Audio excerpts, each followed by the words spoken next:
it was not expected to be chaos when you're talking about evacuating embassy staff at the very last minute, evacuating and trying to figure out what to do with the Afghan staffers at the very last minute. That was not predicted, and that should have been handled differently. He said the opposite the previous month. And I think that's the big challenge for him politically, is that he has a paper trail of statements, literally, as Joe Biden would say, saying the opposite than, in fact, what happened. And I think there's no willingness on his part to acknowledge his previous statements here and sort of eat that. And I think people expected him to do just that with Stephanopoulos in the interview. And the fact he didn't do that, I think, is fairly surprising. All right, well, let's listen to one example of that right here.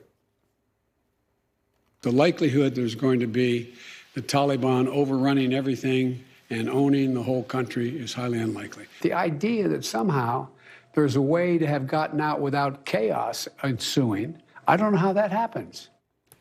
He cannot square what he said before with what is happening now, which happens sometimes. This is incredibly difficult. The problem is you want honesty and credibility from your president at this moment. Another